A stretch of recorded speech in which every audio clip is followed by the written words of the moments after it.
Assalamualaikum warahmatullahi wabarakatuh. Apa kabarnya teman-teman? Semoga dalam keadaan sehat walafiat, tidak kurang suatu apapun, dan tetap semangat.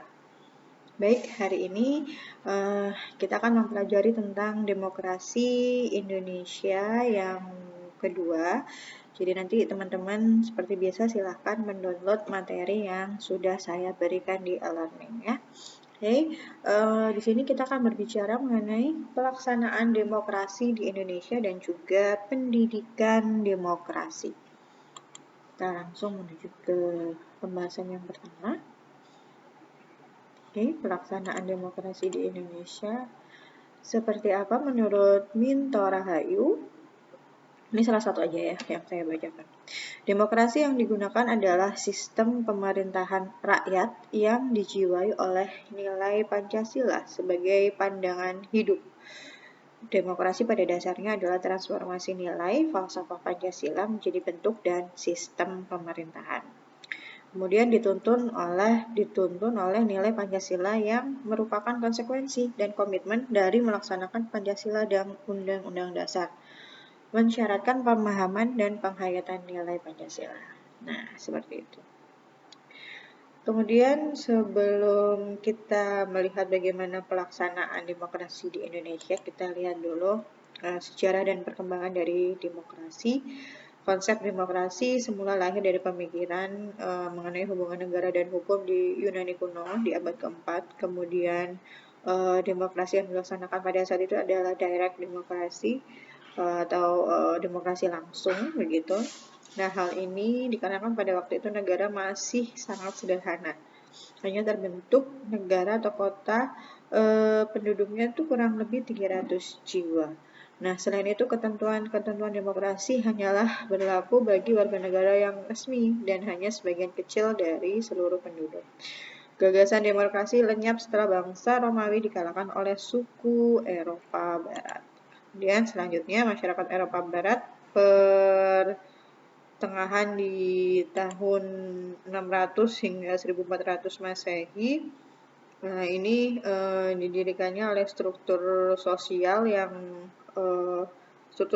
feodal. Nah, ini mulai ada campur tangan dari agama, pejabat-pejabat agama dan lain sebagainya. Kemudian pada abad pertengahan lahir dokumen Magna Carta atau Piagam Besar, yaitu perjanjian antara beberapa bangsawan dengan Raja John di Inggris.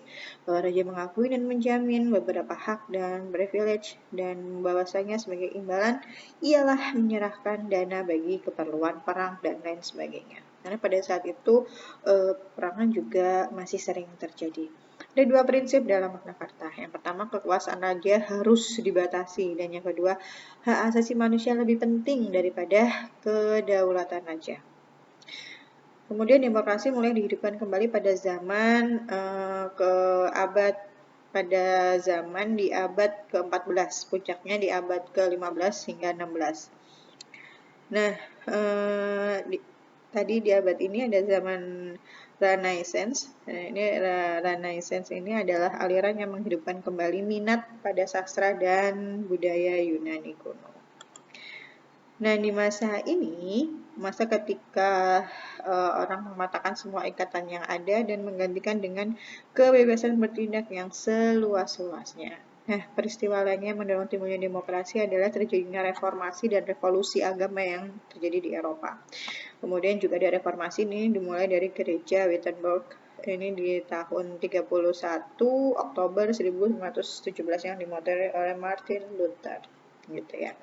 Nah, itu tadi adalah sejarah dan perkembangan demokrasi, bagaimana hal itu dapat terjadi. Nah, sekarang kita lihat demokrasi di Indonesia. Ini ada beberapa demokrasi.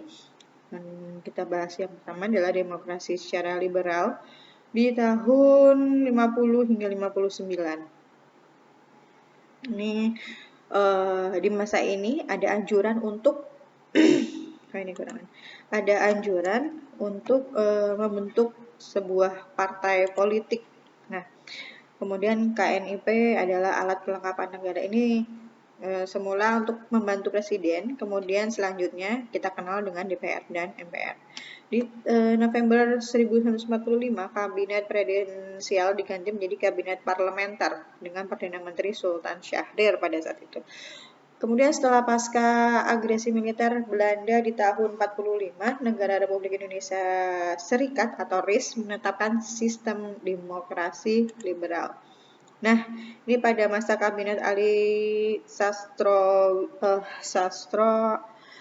Amijoyo. Ini juga pelaksanaan pemilu di tanggal 29 September. Namun justru kabinet tersebut menyerahkan mandatnya kepada presiden.